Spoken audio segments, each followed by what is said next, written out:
I'm Chris Williams from Cyclone Fanatic and a proud Iowa State graduate from the class of 2007. No one shows up like Iowa State fans. And Cyclones support Cyclones on and off the field. Your gift can provide scholarships to students, fund groundbreaking research. We could even drum up opportunities for the marching band. Visit MoveWhatMatters.com to learn how you can make an impact today.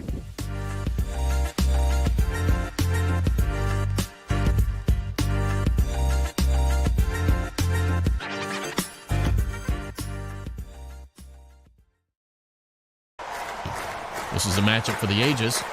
Audie cuts a path straight to the paint, and she serves up a slam dunk. I hope Audie may have the win, but Frank really got the W on that play. That's gotta hurt. What is going on? Cyclone Fanatic post-game show here, presented by our friends over at Channel Seed. We appreciate their support. Iowa State picking up a 93-80 win over Kansas today, completes the season sweep. Before we get into that, I want to thank Channel, of course, for being our presenting sponsor all year long for both the men and the women. And, of course, our friends over at Fairway Meat and Grocery. Best meat in the game. You know, we love our Fairway meat. Connor, bring you in here. Live from Hilton.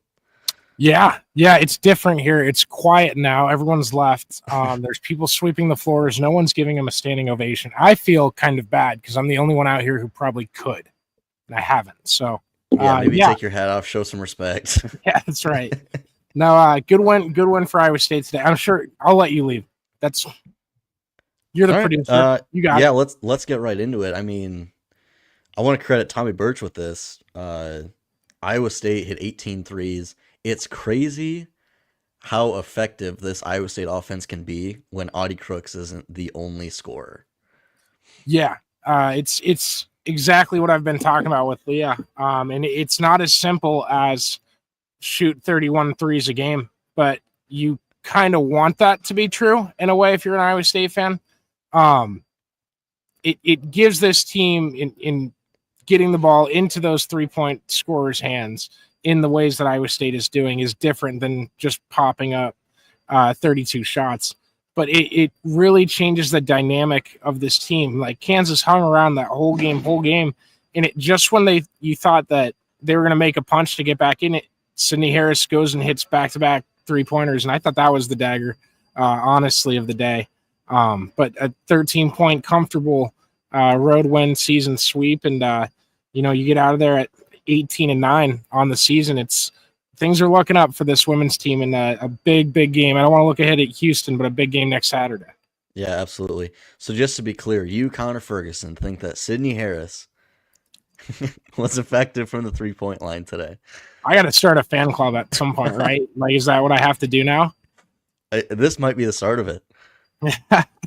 Yeah, 5 of 9 from 3 for her, and then 6 of 10 from Emily Ryan. She was electric. She scored 12 points in the first 5 minutes of the game, didn't score another point until halftime, and still was commanding the game all day long. I thought it was crazy. Yeah, absolutely. I want to talk big picture too, because I think you and Leah talked about this 3 or 4 games ago now, winning, this last chunk of the season winning. I don't remember if it was 4 out of 6 or 5 out of 7. It was 5 out of 7. It was 5-2 in their last 7.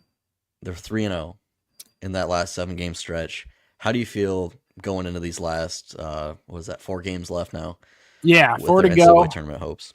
4 to go, and I think you feel pretty good. The single-digit to double-digit number obviously changes things. That 9-5 in the Big 12 looks a lot better. Yes, totally than it would look hypothetically when you're 7-5 or 6-5, etc. I think you feel pretty decent about everything. You still want either that Baylor win or that Kansas State win to really solidify it and kind of bubble wrap yourself to whatever happens in Kansas City.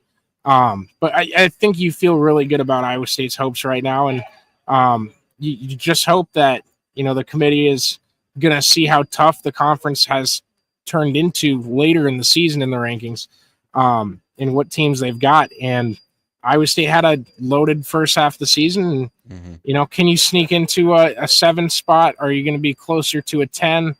I shouldn't say 7. I meant the 7-10 game. Right. Are you going to be around the 8-9? Is it better to be lower and be an 11 or a 12? Who knows? Until the tournament bracket is set. But we'll see what's ahead. Certainly playing their best ball 3 games in a row. Houston is dead last in the league, and then a top 25 game on Saturday. So things are looking pretty up right now for the Cyclones. So tell me, if you were in their shoes, what does it mean to pick up a second straight road win, first of all? But I mean, because winning away from Hilton is obviously extremely tough in the Big 12, completing the season sweep, and now, like we talked about, you have this last stretch where you have a lot of confidence right now, right?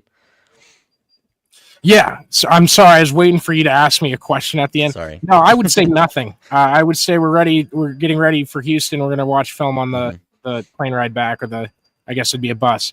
But I just listened to a TJ Otzelberger press conference. That's on me. Now, I would say your momentum's trending in the right direction. You have 2 of those road games, both, or I guess sandwiched around the home game. And you're winning. You're having feel good days where those memories kind of carry over a lot easier, because when you lose, you don't want to make them. So you're not looking for memories to make, I would say. So if you can keep that mojo and keep it going, you have a game against Houston, against a really not great team. And you get to come back home and play that friendly atmosphere, friendly confines of Hilton Coliseum. And then you set yourself up with a 3-game stretch of, you against the world, backs against the wall, and see what you can do. And I think they will beat Houston. I think that's what it's going to set up. And the way Baylor's, kind of escaping teams, they had a 6-point win against Texas Tech today. They haven't lost in February, but I think Iowa State can give them a shot. It's execution. It's making the 3-pointers like they were doing today. In doing stuff like that. What I think, and I just want to be cautious when I say it, because we haven't seen them get a top 25 win. We haven't seen them really have a bona fide big upset or any season-changing stuff, I guess.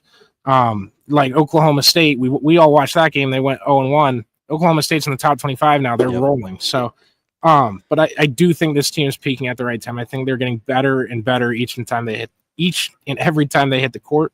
And I thought just the way they played today with that lead, and it expanded it and didn't, go to any extra lengths wearing themselves out or anything. It looked like a TCOB win. And that's exactly what you want in these types of games. And I think they're positioned really well for what could have been. Well said. Bottom line, Cyclones versus the world, getting good at the right time. I think the Cyclone women are absolutely rolling right now. Connor, thank you for your coverage today on both the men's and the women's side. We'll get you out of here. Appreciate our friends over at Channel Seed and Fairway, of course. Williams and Bloom coming up tomorrow. Go check it out. Go Cyclones. Have a great rest of your weekend.